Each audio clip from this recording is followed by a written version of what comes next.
আমার যারা এই কথাগুলো আমরা শুনছি অনলাইনে অফলাইনে, আমরা আরো কয়েকজনের কাছে পৌঁছে দিব। জিলহজের প্রথম দশক শুধু কোরবানির পশু কেনা বেচার দশক নয়, এই দশক ইবাদতের দশক, এই দশক আমলের দশক।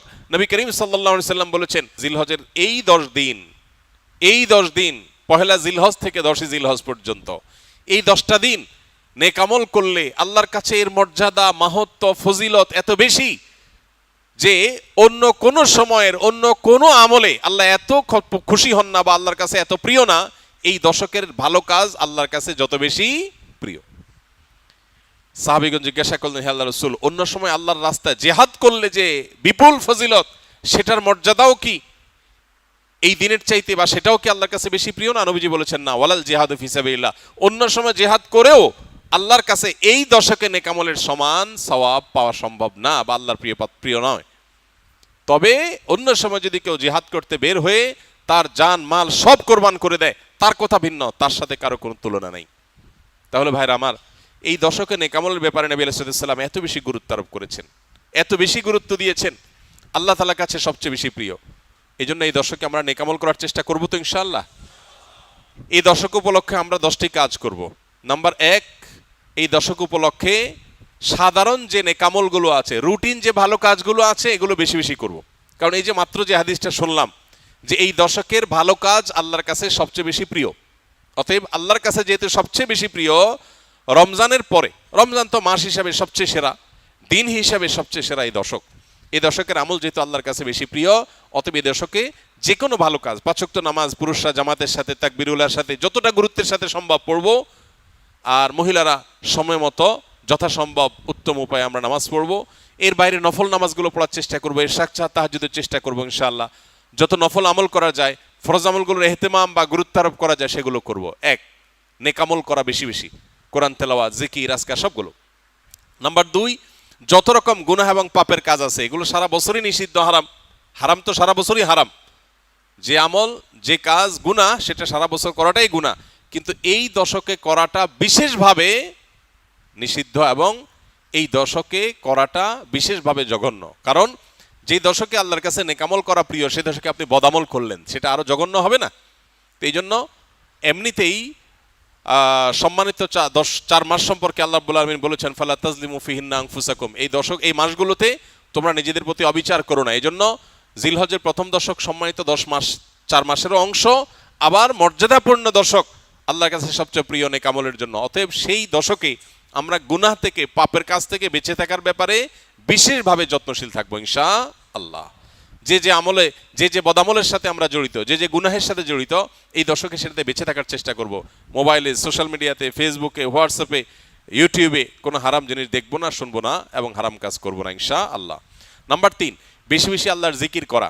কারণ আল্লাহ তাআলা সূরা হজের 28 নম্বর আয়াতে এই নির্দিষ্ট দিনগুলোতে আল্লাহ বেশি বেশি জিকির করতে নির্দেশ করেছেন। অতএব বেশি বেশি আল্লাহর জিকির, যত রকমের আল্লাহ জিকির হতে পারে, মুখের জিকির, অন্তরের জিকির, এই জিকিরগুলো বেশি বেশি করবো ইনশাআল্লাহ। নাম্বার 4, যাদের হজের তৌফিক হয়েছে তারা এই দশকে হজ করবেন, হজ শুরু করবেন 8 তারিখে।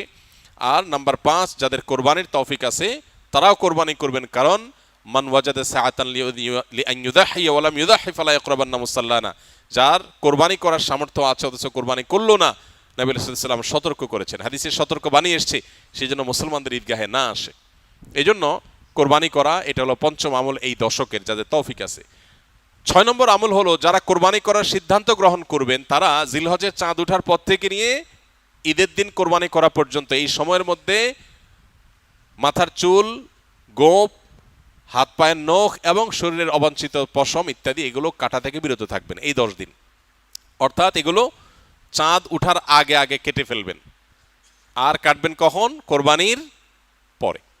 তাহলে চাঁদ উঠা থেকে কোরবানি এই সময়ের মধ্যে চুল, নখ ইত্যাদি কাটা থেকে বিরত থাকবেন কারা? যারা কোরবানি করার নিয়ত করেছেন। যদিও এখানে কোরবানি যারা করার নিয়ত করেন নাই,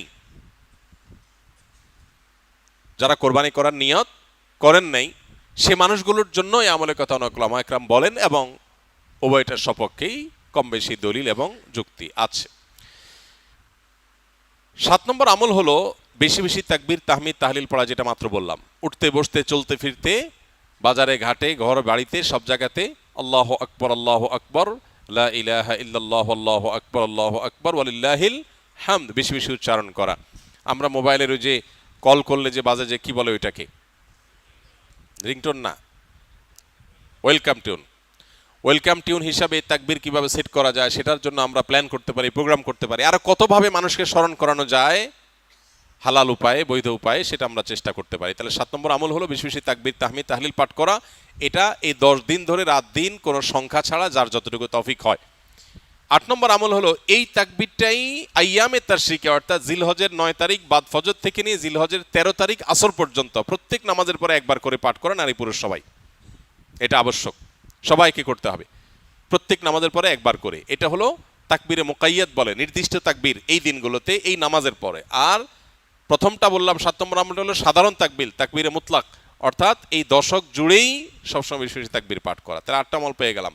9 নম্বর আমল হলো জিলহজের 9 তারিখে রোজা রাখা। যারা আরাফায় যেতে পারেন নাই, বিশ্বজুড়ে যে মুসলমানরা আছেন তারা এই দিন রোজা রাখবেন। এই দিনে রোজা রাখলে কি লাভ হবে? নবী আলাইহিস সালাম বলেছেন, আহতাসিবু আল্লাহ আইয়ুকাফিরাস সানাতাল্লাতী ক্বাবলাহু ওয়াল্লাতী বা'দাহু, অর্থাৎ জিলহজের 9 তারিখে আরাফাত দিনে রোজা রাখলে কেউ তার 1 বছর আগের আর বেঁচে থাকলে অগ্রিম 1 বছর পরের গুনাহ আল্লাহ মাফ করে দিবেন, অর্থাৎ সগীরা গুনাহগুলো আল্লাহ তাআলা মাফ করে দিবেন। এই জন্য এই আমলটা করার চেষ্টা করা।